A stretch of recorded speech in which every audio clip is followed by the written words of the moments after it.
동안 주님을 예배하는 것이 큰 감동이 됐습니다. 여러분들이 어떻게 주님을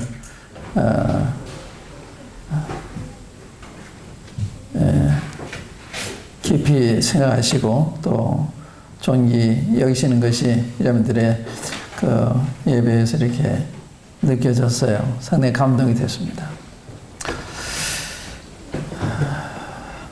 주님이 굉장히 기뻐하셨겠다 하는 생각을 들었어요. 저는 여러 모임들 이렇게 방문하면서 예배할 때마다 주님이 함께 하시는 모임인가 아닌가 항상 주목을 해요. 교회는 주님이 거하시기 때문에 큰 간증이 되고 또 그 이상 우리가 바랄 것이 없는데 주님의 임재가 방해를 받는 이런 경우도 있습니다. 근데 거의 주의 이름으로 모이는 모임들에 가보면 주님 과연 이 모임도 계시구나 하는 이런 걸 이렇게 느끼곤 하는데 참 얼마나 감사한 일인지. 사람들은 외모로 판단하잖아요. 하나님은 중심을 보시기 때문에 두세 사람이라도 내 이름으로 모이면 내 그들 중에 있느니라. 두세 모이면 사람들은 멸시하기 쉽습니다. 근데 주님은 그런 자도 함께 하시는 주님의 마음이십니다. 여러분들이 마음으로 또 주님을 경외하시고 또 존귀 여기시는 이런 것을 주님 보시다 얼마나 기뻐하셨을까. 저는 예배를 들으면서 여러 가지 생각을 했는데 그 중에 이 우주 안에 신비 중에 신비가 있다면 뭘까? 경이 중에 경이가 있으면 뭘까? 하나님의 사랑을 생각했습니다. 하나님 어떻게 이런 우리를 사랑하셨을까? 사랑하시되 독생자를 아끼지 않으실 만큼 사랑하셨을까? 또 우리 주님은 이 세상에 오시면 어떠한 고통과 수모를 당한 거 아시면서도 이 땅에 오셨을까? 이 세상에 어떻게 사셨을까? 어떻게 십자가까지 가셨을까? 신비 중에 신비입니다. 하나님의 사랑은 이건 말이 아니잖아요. 실제 독생자를 주심으로 우리에게 알려주셨어요. 로마서 5장에 그런 말씀 있잖아요. 우리가 아직 연약할 때 기약대로 그리스도께서 경건치 않은 자를 위하여 죽으셨도다. 경건치 않은 자를 위하여 죽으셨다. 경건한 자를 위하여 죽으셨다면 이해가 빠른데 경건치 않은 자를 위하여 죽으셨다. 의인을 위해 죽는 자가 쉽지 않고 선인을 위해 죽는 자가 혹이거니와 하나님께서는 그리스도께서 우리를 위해 죽으심으로 하나님께 우리에 대한 자기의 사랑을 확증하셨다. 하나님의 사랑은 확증된 부정할 수 없는 이런 사랑으로 우리를 사랑하셨어요. 그런데 우리가 하나님의 사랑을 이해하는 그 정도는 상당히 약하다고 생각을 해요. 우리 주님이 믿음을 말씀하실 때 겨자씨 하나 할 만한 믿음만 있어도 이 산더러 들어 바다에 던지라고 그렇게 된다고 말씀하셨는데 이 겨자씨 하나만한 믿음이 우리가 없잖아요. 사랑도 그렇다는데요. 하나님의 사랑을 말하고 노래하고 하지만 사랑 정말 얼마나 알고 있나 했을 때 겨자씨 하나만한 정도 되지 않는다.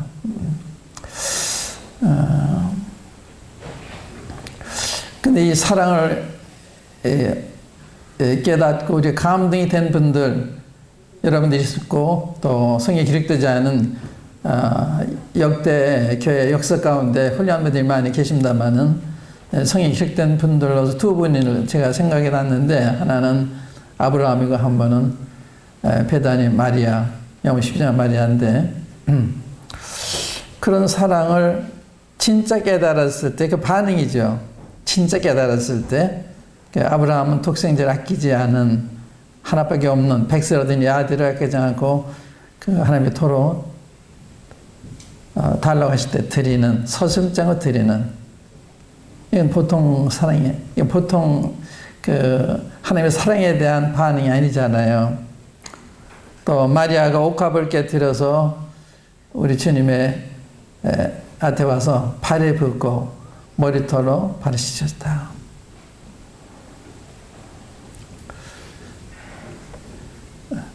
이 사랑을 정말 믿는다면 대단히 행복한, 대단히 담대한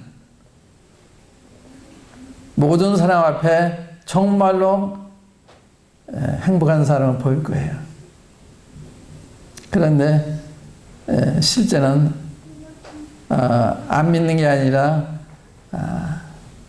실감이 안 되죠. 왜 그런가 하면 우리의 본성 속에 그 사탄이 하나님의 사랑을 의심하는 그 마음을 넣었어요.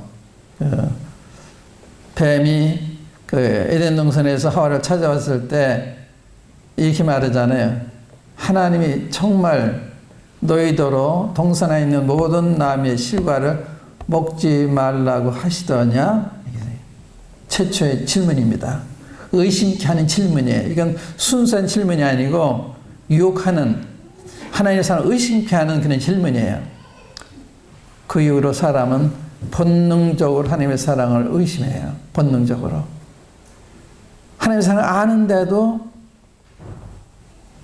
실감 못하는 거예요. 그래서 이 사랑을 믿는 데는 하나님의 성령님의 도우심을 필요로 해요. 그러니까 하나님의 성령님의 역사를 통해 사랑을 깨달을 때 참 깨달았다고 할 수가 있죠. 그것도 어느 정도지만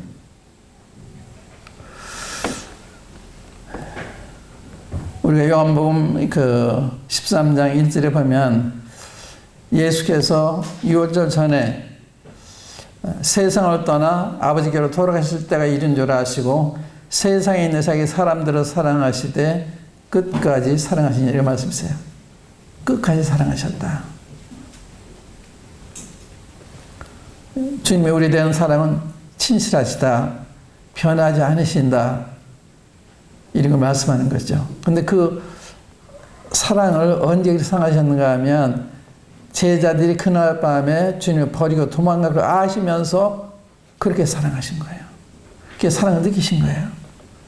주님이 세상을 떠나 가시면 얘들이 그냥 이 생에 홀로 남을 텐데 생각하니까 더욱 주님의 제자된 사랑이 상기되셨던 게 아닌가. 그러니까 제자들이 바로 그날 밤에 주님 부인하고 도망가는 거예요. 그걸 주님이 아세요. 그러시면서 조금 더 주님의 사랑이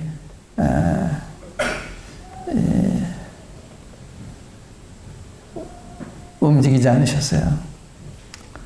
우리의 주님에 대한 사랑은 수시로 변하지만 주님이 우리에 대한 사랑은 절대로 변치 않는 절대 사랑. 왜 주님이 이렇게 절대 사랑하신가 하면 그 본성이 사랑이시기 때문에 하나님은 사랑이시다. 우리 사랑하시는 것은 사랑이시기 때문에 사랑하시는 거예요. 그래서 사랑하는 걸 보고 사랑하는 것이 아니라 마치 어머니가 모성애가 있기 때문에 자식을 사랑하고 귀엽게 보는 것처럼 어머니 자식에 대한 사랑은 굉장하잖아요. 그 모성애가 자기 자식을 예쁘게, 귀엽게, 사랑스럽게 모든 걸 다 주어도 아깝지 않게 느끼게 하는 게 아니에요. 마찬가지로 하나님이 사랑이시기 때문에 여러분을 사랑하시는 거예요. 근데 그 사랑이 어느 정도냐? 거기에 대한 말씀을 두 군데 찾아서 말씀을 드리겠습니다. 우리 요한복음 17장 먼저 열어보세요. 이 아버지의 사랑에 대한 말씀을 먼저 보고 네, 주님의 우리에 대한 사랑 이걸 보기 원합니다. 요한복음 17장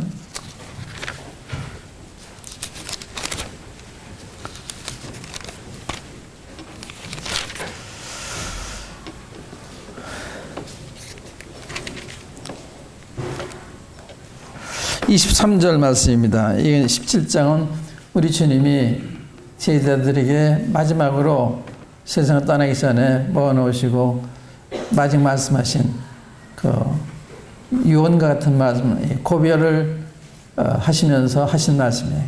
우리 주님의 고별사라고 그러죠. 고별사. 근데 이 3절을 보시면 곧 내가 저희 안에 아버지께서 내 안에 계셔 저희로 온전함을 이루어 하나가 되게 하려 함은 아버지께서 나를 보내신 것과 또 나를 사랑하심 같이 저희도 사랑하신 것을 아버지께서 나를 사랑하심 같이 저희도 사랑하신 것을 세상으로 알게 하려 함이로소이다. 아버지께서 주님을 사랑하신 것처럼 우리도 사랑하신다는 것을 세상으로 알게 하려 하신다. 그러니까 아버지 우리에 대한 사랑은 아버지 그 아들 주님에 대한 사랑과 같단 말이에요. 아버지께서 나를 사랑같이 저희도 사랑을 알게 해주십시오. 그러니까 우리 주님 얼마나 사랑하세요. 이 아들을 사랑하사 모든 것을 다 아들에게 맡기셨다. 주셨다. 사랑하니 모든 걸 다 너무 사랑스러워요. 모든 걸 다 주셨어요. 그래서 독생자를 주셨다고 하는 것은 모든 걸 다 주신 거죠. 독생자를 주신 것은. 그래서 로마서 8장에 보면 사도 바울이 자기 아들을 아끼지 아니하시고 주시니가 그 아들과 함께 우리에게 모든 것을 은사로 주지 아니하시겠느냐. 맞는 말씀이거든요. 자기 아들 아끼지 않고 주신 분이라면 우리를 함부로 하실 분이 아니에요. 다 사랑해서 하시는 거예요. 제가 세브란스병원에 입원해서 제가 이 내시경 검사를 받았을 때 우위와 장에 혹이 여러 개가 있었어요. 그래서 조직검사하는 동안에 그 말씀을 생각해 놨는데 이게 굉장히 좋은 거예요. 이 결과가 악성이라도 괜찮고 또 악성이 아니라도 괜찮고 악성 아버지가 사랑해서 하시는 거니까 이거 많이 편안한 거예요. 그래서 성경은 범사에 감사하라. 이는 우리 주 예수 안에서 너희 하나님의 뜻이다. 범사. 그러니까 하나님의 사랑의 마음을 거치지 아니하고 우리에게 허락된 게 하나도 없는 거예요. 사랑하시기 때문에 이러저러한 일을 허락하신 거예요. 우리가 당할 때는 정말 하나님이 나 사랑하시는가? 날 버리지 않았나? 저 하나님이 살아계시나? 이렇게 생각할 정도로 어려움이 되는 수도 있지만 지나고 보면 하나님 아버지 이래서 이거 나에게 허락하셨었구나 이렇게 깨닫게 된 거예요. 주님이 하신 일을 당장에 우리가 모를 경우가 많아요. 지나고 나면 이래서 이걸 허락하셨구나. 합당했었구나. 우리 요셉의 경우를 보세요. 요셉의 구약의 요셉 보면은 하나님이 요셉에 대한 계획을 가지고 계셨잖아요. 우리에 대한 계획을 가지고 계신 것처럼 이 요셉이 애굽에 가 총리 대신이 되는 게 하나님 뜻이었어요. 꿈을 통해서 보이셨어요. 그런데 그 뜻을 이루시는데 어떻게 하세요? 형들이 이 동생을 시기하고 미워해서 죽이려고 그러잖아요. 죽일 수가 없어요. 아버지가 허락 안 하세요. 꼭 죽을 수밖에 없는 형편인데 다른 형제가 죽이지 말고 아버지가 면목이 없으니까 이러면서 그 순간 못 면하도록. 그래서 결국 나중에 이제 이스마엘 장사꾼들한테 팔잖아요. 형들이 자기 동생을 인신매매한 거예요. 그래서 애굽에 가잖아요. 얼마나 부당하고 비정한 거예요. 그런데 그게 하나님의 뜻이에요. 애굽에 가야 되잖아요. 그러나 누가 그걸 하나님 뜻이라고 그러겠어요? 본인이 이렇게 생각했는데 누가 그걸 하나님 뜻 생각했어요? 하나님의 뜻이었다고요. 또 보디발 집에 가서 이 총미를 보면서 주님 그 가정을 축복하시고 그런데 그 보디발 아내가 모함을 해가지고 또 감옥에 가요. 그도 얼마나 부당하고 억울한 일이에요. 그게 하나님의 뜻이에요. 거기 가야 되는 거예요. 거기 가야 바로의 신하를 만나서 바로 그 신하를 통해서 바로 다 알려져서 알려져야 하기 때문에. 이게 범사잖아요, 범사. 이 요수의 생에 나타난 모든 일이 억울하고 부당하고 비정한 일이었지만 하나님의 뜻이에요. 하나님의 사랑이 허락하신 거예요. 그런 믿음이 우리에게 필요한 거예요. 하나님의 절대 사랑에 대한 절대 믿음. 그래야 하나님이 그런 사랑을 가지시는 것을 세상 사람들 알잖아요. 근데 우리가 똑같이 세상 사람들과 똑같이 고민하고 원망하고 근심하고 불평하면 하나님을 사랑에 먹칠하는 거죠. 사도 바울은 참 놀라워요. 그분 가르치신 대로 행하셨는데 고린도후서 12장에 보면 사도 바울에게 하나님 사단의 가시 주시잖아요. 사단의 가시. 사탄이 잔인한 이 사탄이 이제 그 바울을 괴롭히도록 하신 거예요. 그 뭔지 모르지만 아팠을 거 아니에요. 굉장히 아파서 이것을 없애달라고 3번이나 간절히 기도를 했어요. 근데 하나님의 응답이 내 은혜가 내게 족하다. 내 능력은 약한 데서 온전해진다. 바울이 어떻게 반응했어요? 그게 하나님의 뜻이에요. 그럼 도리어 내가 기뻐하며 자랑하겠습니다. 도리어 크게 기뻐함으로 내 약한 것들을 자랑하니 그러잖아요. 사도 바울은 이 하나님 절대 사랑에 대한 절대 신앙 가지고 있었어요.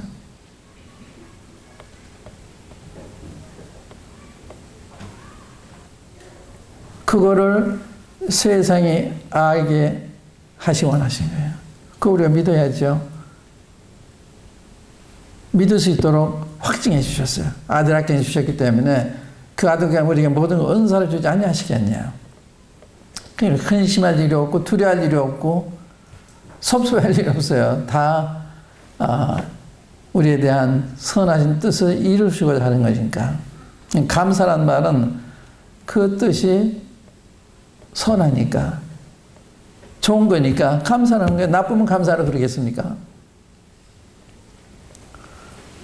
아버지께 나를 사랑하신 것까지 너희도 사랑하신 것을 세상으로 알게 하려 함이니이다. 이런 사랑으로 사랑하신 거예요. 이런 사랑으로. 이게 실감이 안 가시면 한번 이렇게 생각해 보세요.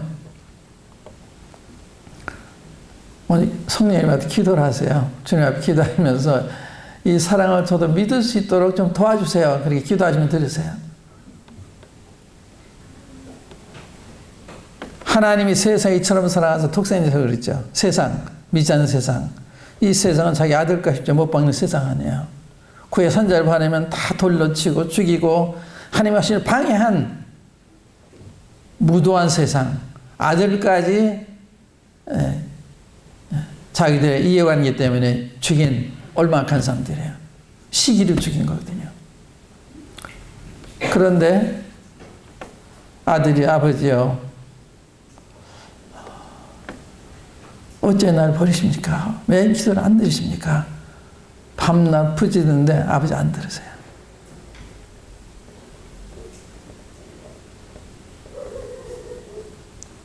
왜 그러셨냐? 우리 죄인들에 대한 죄에 대한 형벌을 대신 받으셔야 되기 때문에, 그러니까 자기 아들을 이렇게 애타하고 호소하는, 절규하는 이 아들에게 외면한 아버지의 마음이 어떠하셨을까요? 어떠하셨을까요? 그런데 안 들으세요. 고개를 돌리세요. 그럼 온 세상이 대낮에 캄캄해지잖아요.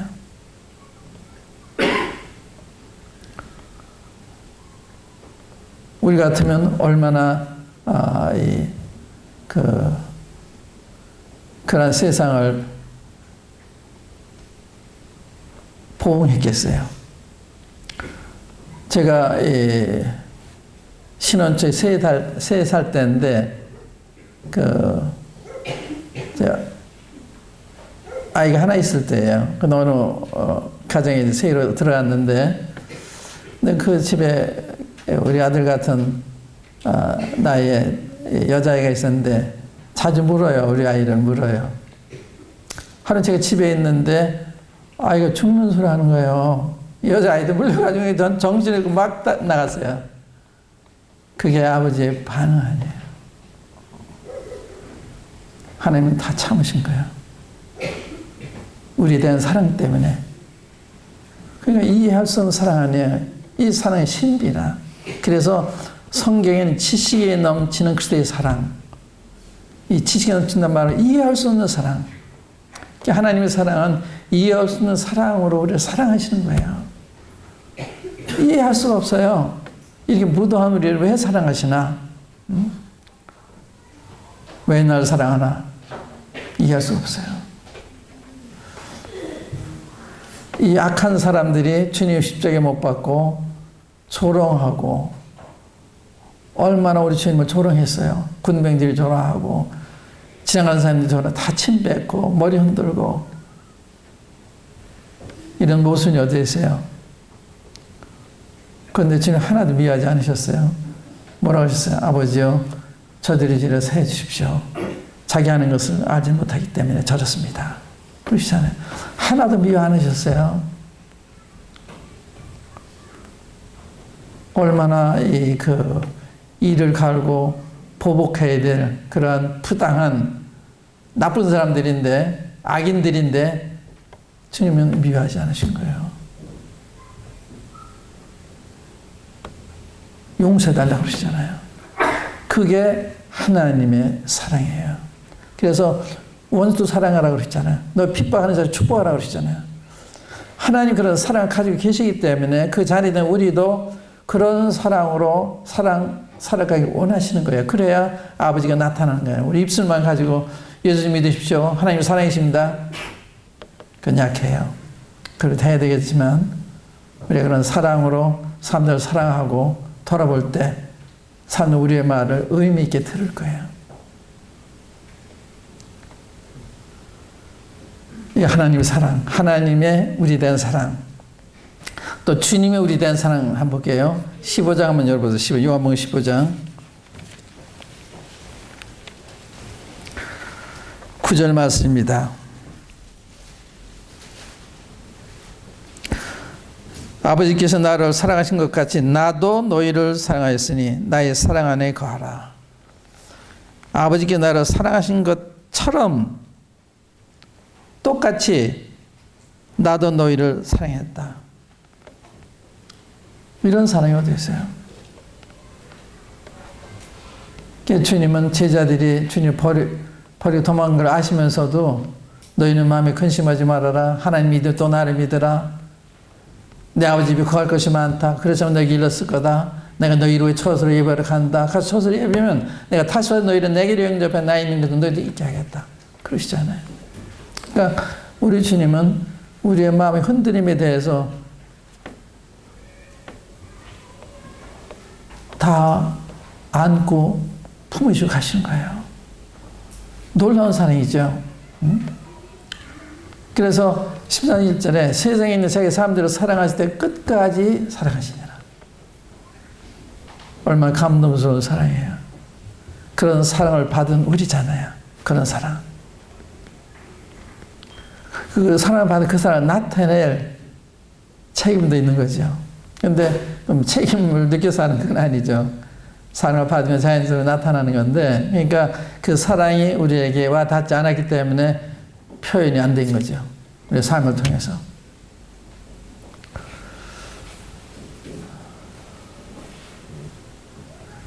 네, 구약의 아브라함, 하나님 아브라함 시험하시는데 100세 때 시험하시죠. 신앙 초기에 시험하신 거지나 그 신앙 말기에 시험하시는데, 아브라함아, 네, 제가 여기 있습니다. 내가 너 사랑하는 독자 이삭을 내가 지시한 땅에 가서 내게 번제를 드려라 그러세요. 왜? 아브라함이 서슴지 않고 아침 일찍 일어나서 자기들을 데리고 살 길을 가요. 그리고 단을 쌓고 아이를 장작 위에 묵어놓고서 양을 잡으려고 할 때 하나님이 멈추라고 하잖아요. 하나님의 사정 멈추라고. 이제 내가 나를 경외하는 줄 내가 알았다. 무슨 뜻이에요? 아브라함이 하나님에 대한 절대 신앙이 생긴 거예요. 아들 달라고 할 때 왜 아들을 달라고 그러세요? 백세 주셨는데 이 아들 왜 달라고 그러세요? 이 아들한테 하나님 약속이 있는 아들이 왜 달라고 그러죠? 달라면 네 하고 주신 거예요. 절대 순종. 아버지가 하셔도 당신의 계획이 뜻이 계실 거다 믿은 거예요. 다시 살려주실 거다 믿은 거예요. 여러분과 우리는 어때요? 하나님이 우리한테 너 가장 소중한 거 나한테 가져와라. 어떻게 할 거예요? 그 못하는 것은 그 사랑 아직 모르는 거죠. 그 사랑이 감동이 안 된 거예요. 하나님의 신실하심, 하나님의 전능하심, 여기에 대한 신뢰가 아직 안 생긴 거예요.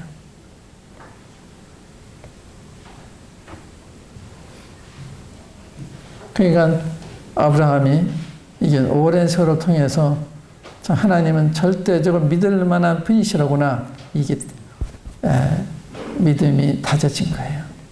그 믿음이 필요한 거죠.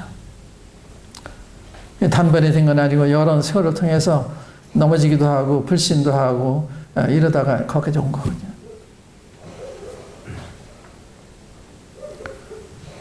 그런 믿음을 가진 사람들이 필요하잖아요. 믿음. 히브리서 11절 보면 믿음으로 아벨은, 믿음으로 에녹은, 믿음으로 노아는, 믿음으로 아브라함은 모든 업적이 믿음을 통해서 이룬 거예요. 믿음. 지식이 아니라 믿음. 주님이 이런 말씀하셨어요. 누가복음 18장에 보면 인자가 올 때 세상에서 믿음을 보겠냐. 기도 관련해서 하신 말씀인데 기도 안 한다는 거예요. 왜 기도 안 하느냐? 그런 하나님을 믿지 않으니까. 교회가 그 하나님 믿는다면 기도하는데 열심을 낼 거예요. 기도로 모일 거예요. 기도에 잘 안 모이잖아요. 여러분 어떤지 모르지만.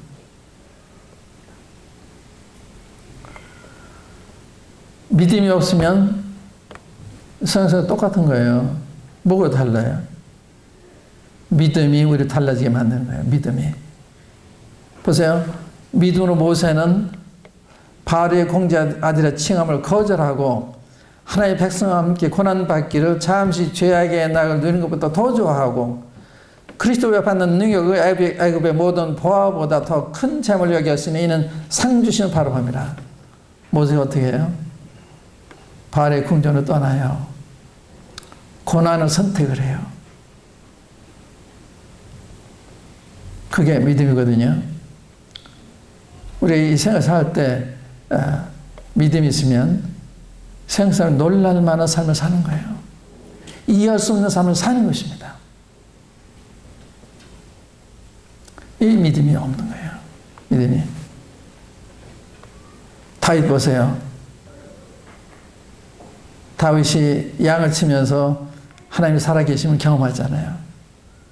그리고 나중에 골리앗이 전쟁터에 갔는데 이스라엘 진영을 향해서 너희 중 한 사람 나한테 내보내라. 나하고 싸워서 너희가 이기면 우리가 너희 종이 될 거고 내가 이기면 너희도 우리 종이 돼요. 한번 사람을 내보내봐라.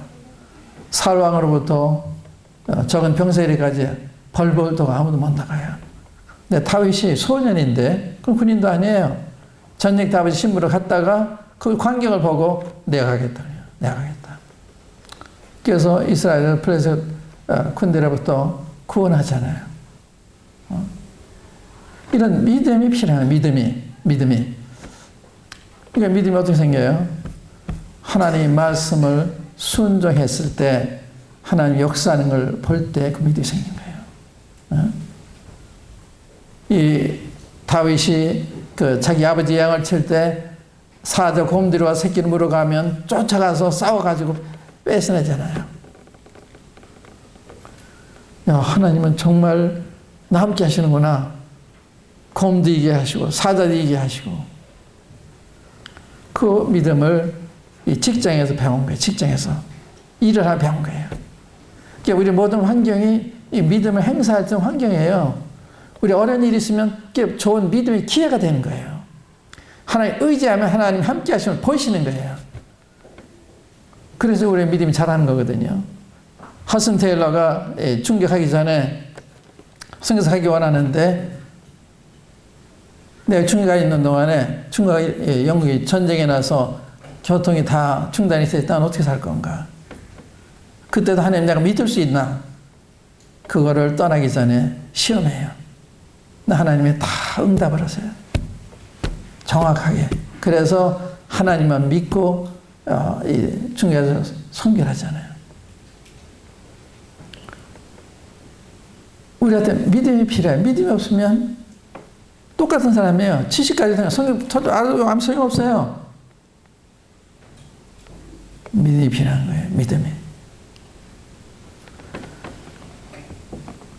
하나님의 사랑에 대한 믿음, 하나님의 신실에 대한 믿음, 하나님의 능력에 대한 믿음, 이 믿음이 필요한 거거든요. 그것을 여러분들 삶에서 증명할 수 있어요. 성경에 이런 말씀이 있어요. 마태복음 6장 33절에 너희는 먼저 하나님의 나라와 그 일을 구하라. 그래 이 모든 걸 더해 주신다. 약속이잖아요. 먼저 하나님 그 일을 구하면 나머지 너희 일상생활에 대한 거 내가 다 책임지겠다. 그런 말씀이에요. 그걸 따라봐야 되는 거거든요. 그 말씀 해봐야 돼요. 저는 그렇게 해봤어요. 신앙 초에 그 말씀 주셔서 제가 직장을 가지고 고학을 하면 학교 다니다가 직장을 놓고 제가 신학교 갔더니 어떻게 했나 모르겠는데 간 거예요. 지금까지 그때 시작한 그 걸음 지금까지 걸어오고 있어요. 내 주님은 신실하셨어요. 50여 년 동안. 그다음 제가 결혼하기 전에요. 하나님은 살아계신 분이에요. 하나님 말씀은 진리예요. 이 증명된 책입니다. 성경 증명된 책. 성경에 많은 예언이 있는데 예언이 다 이루어졌잖아요. 많은 예언이 이루어졌어요. 그래서 증명된 책이에요. 우리 주님의 초림에 대한 예언이 많아요. 100가지 이상 되니 거의 다 글자 그대로 다 이루어진 거예요. 그건 무슨 뜻이에요? 성경 과연 하나님 말씀이라거나 진리라거나 또 우리 주님은 메시아하고 하나님의 아들이 틀림없구나. 우리 주님은 증명된 하나님의 아들이시고 성경은 증명된 하나님의 말씀인 거예요. 이런 믿음의 사람이 우리가 필요한 거예요. 믿음의 사람이 없는 거예요. 지금 이슬람교가 우리나라에 들어와서 우리나라를 이슬람 세상을 만들기 위해서 은밀하게 활발하게 일하고 있어요. 근데 대책이 없어요. 대책이. 저들과 싸울 챔피언이 없어요. 다 일이 필요한데 없어요. 누가 할 거예요?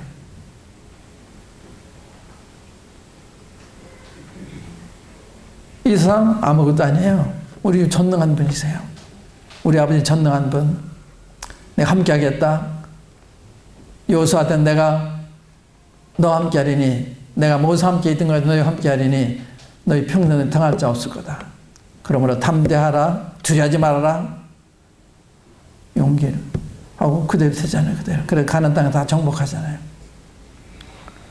그러니까 이 믿음이 상당히 필요한 거예요. 믿음. 하나님의 사랑에 대한 믿음, 하나님의 전능하심에 대한 믿음, 하나님의 말씀의 진실함에 대한 믿음, 이 믿음이 필요한 거예요.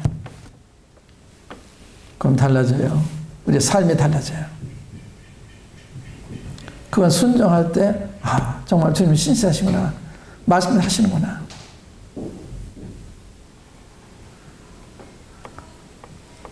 여러분 주님을 참 존경해 계시는 예배에서 제가 여러분들의 기도소리를 들으면 굉장히 감동을 받았는데 여기에 더하셔가지고 믿음을 기르세요. 그래서 다른 사람이 못하는 일 누가 해야 되잖아요. 이거 누가 해야 되거든요. 누가 해야 되냐? 믿음이 있는 사람이 하는 거예요. 그 다음에 우리가 이제 베다니 마리아를 보면 마리아에 대한 이야기를 좀 하겠습니다. 배경이 좀 필요하니까 누가복음 10장 한번 열어주세요. 누가복음 10장.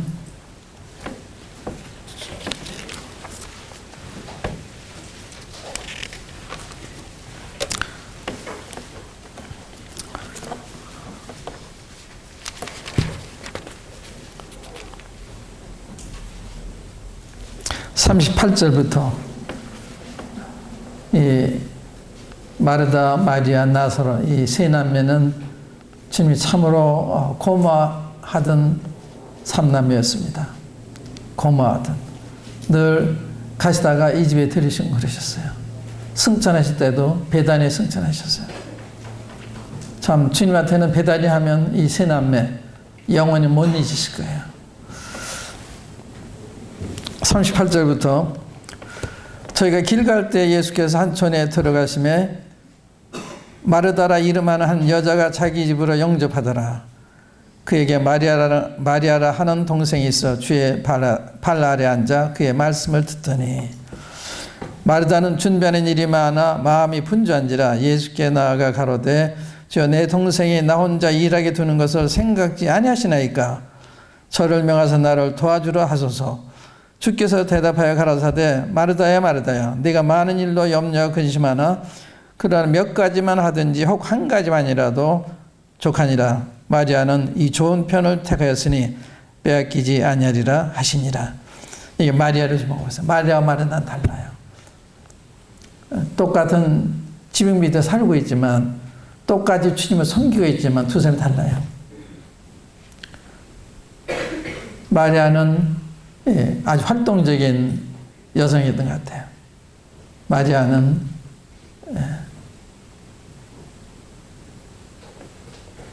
하나님 말씀을 흠모하는 이러한 자매였습니다. 보세요.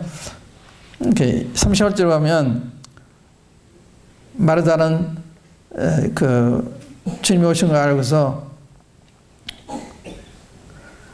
주님이 자기 영접하잖아요.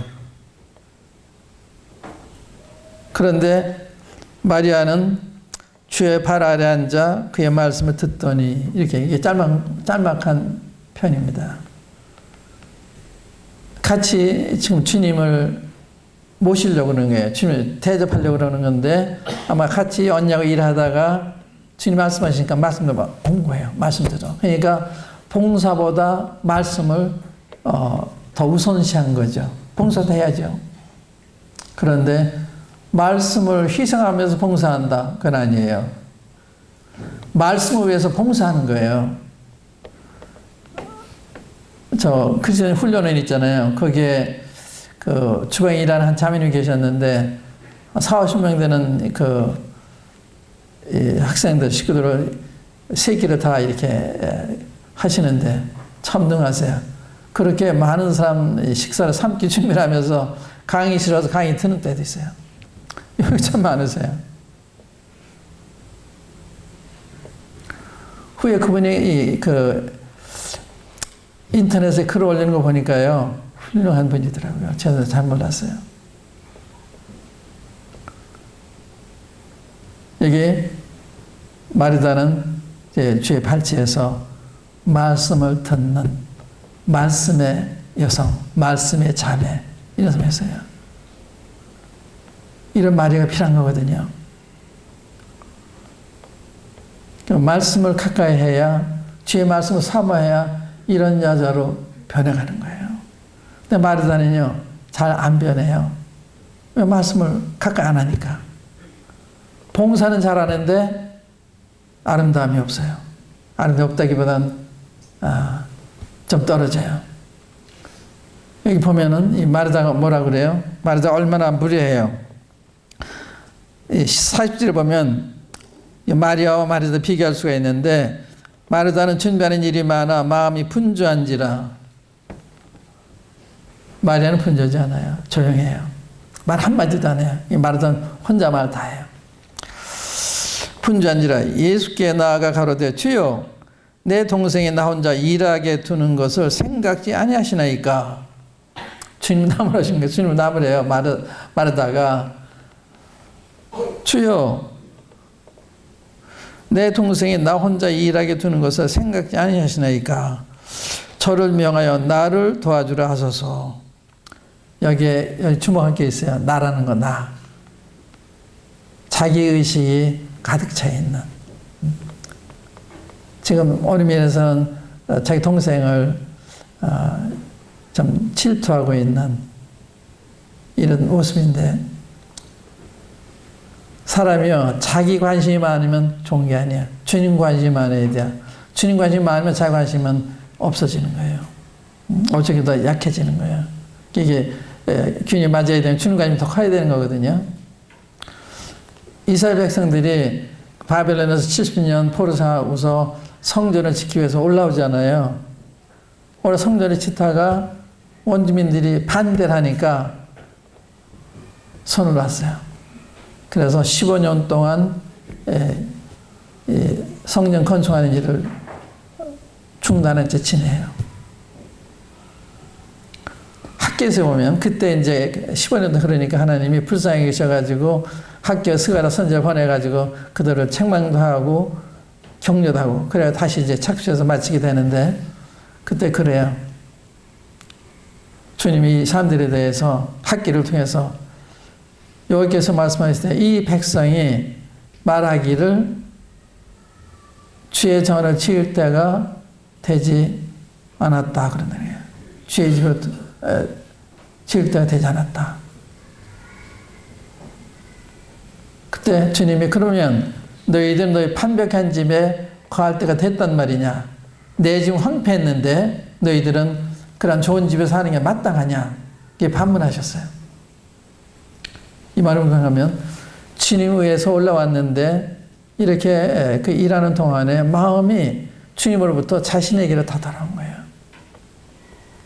그래서 주님이 그들의 삶을 축복 안 하세요. 그래서 네 소유를 살펴봐라. 너 하는 사업이 잘 되더냐? 농사가 잘 되더냐? 돈 벌면 어떻게 되느냐? 다 새나가지 않더냐? 네 소유를 살펴봐라. 내가 축복하는지 축복하지 않는지. 그렇게 말씀하세요. 축이 주님 편에 있다가 이게 자기한테 돌아온 거예요. 관심이.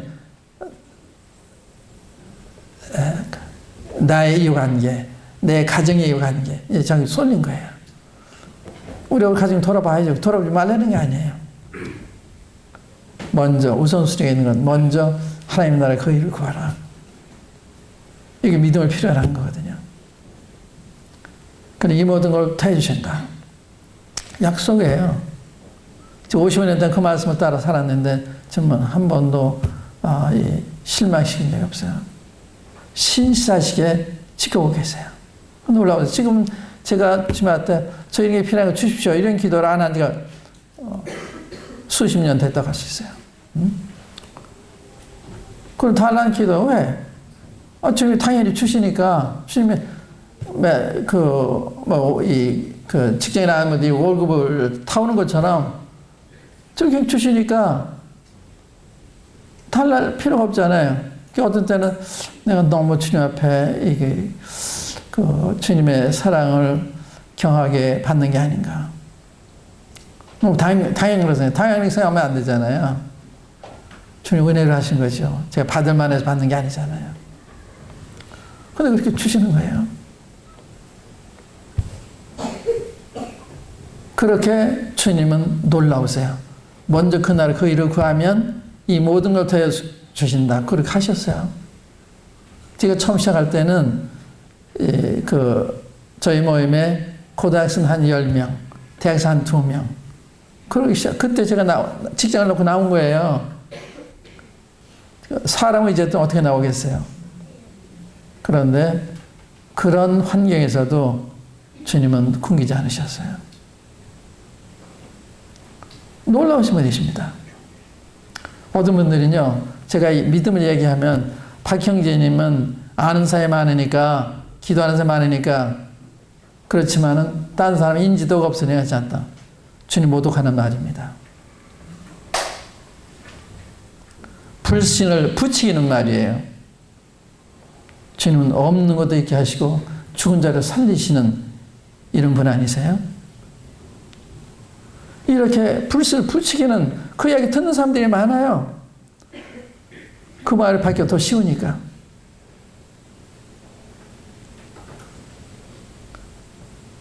그 예를 들면 그 말씀 믿었을 때 주님 함께 하신 복은 좀 계속 그렇게 믿고 가잖아요.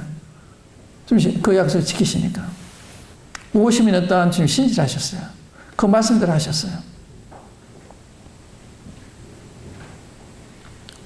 좀 살아계신 분이에요. 신실하신 분이십니다. 그 말씀은 믿을 만한, 목숨을 대해서 믿을 만한 말씀이죠. 그 다음에 이제 11장을 보겠어요. 11장. 그 다음에 여기 마르다에 대한 저 얘기할게요. 마르다에 대해서 주님의 무례한 말 했을 대로 저를 명하여 나를 도와주라 하소서. 주님한테 명령도 해요. 주께서 대답하여 가라사대 마르다야 마르다야 내가 많은 일로 염려하고 근심하나 그럼 몇 가지만 하든지 혹 한 가지만이라도 족하니라.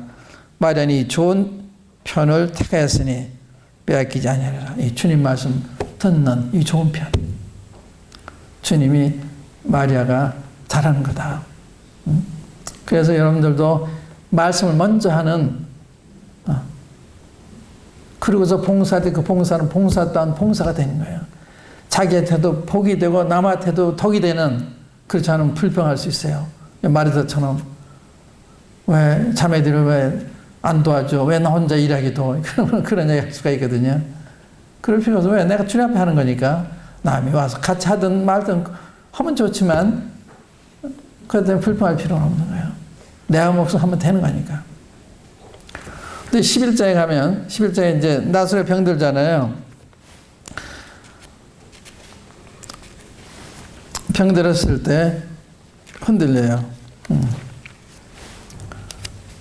여기서 우리가 생각할 수 있는 뭔가 하면,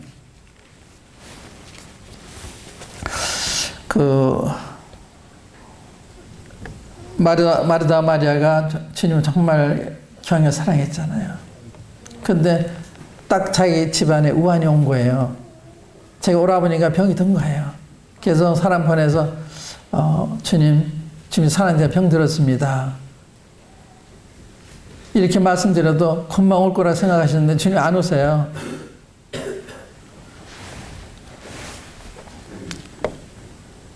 보시옵소서 사랑하신 자가 병들었나이다. 3절에 예수께서 들으시고 가라사대 이 병은 죽을 병이 아니라 하나님의 영광을 위하며 하나님의 아들로 이를 인하여 영광을 얻게 하려 함이라 하시더라.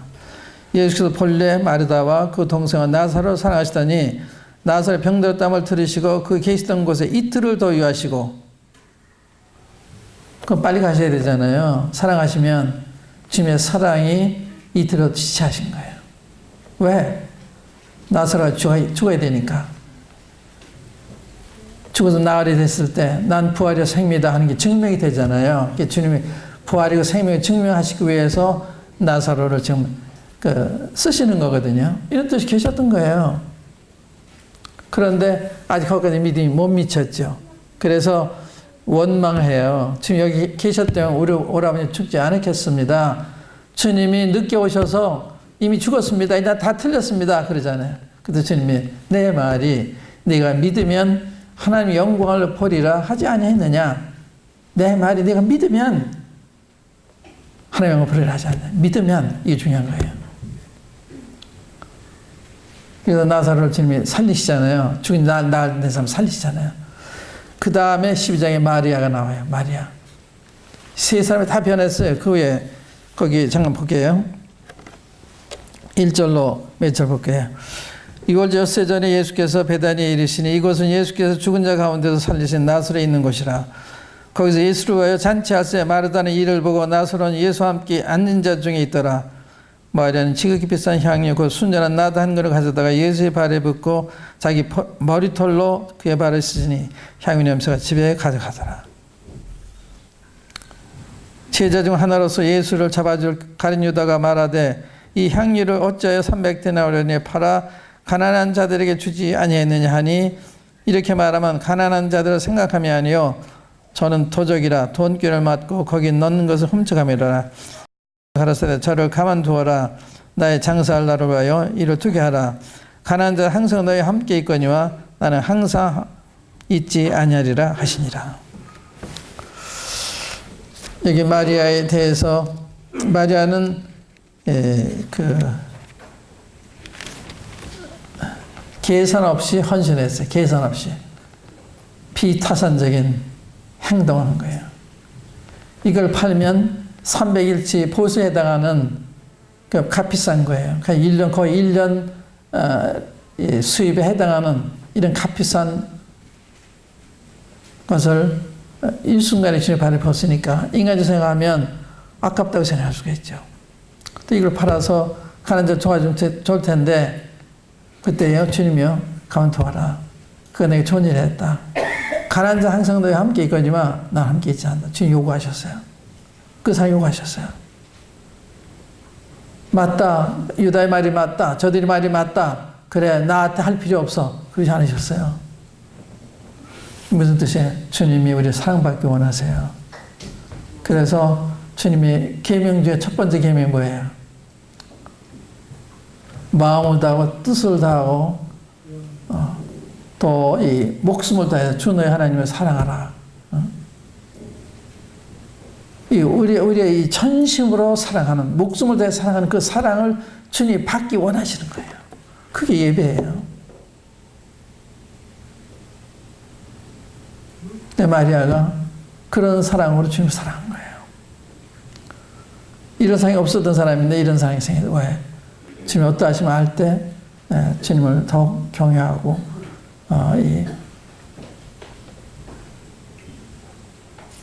존경하게 된 거죠. 주님이 말할 수 없는 사람을 사랑하셨습니다. 주님 사랑이시기 때문에 사랑하세요. 주님의 사랑 변치 않습니다. 절대 버리시는 법이 없어요. 버리실 수가 없어요. 사랑이시기 때문에.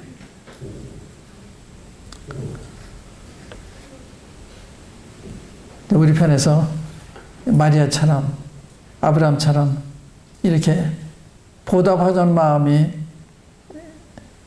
생기면 좋겠죠. 기도하십시다.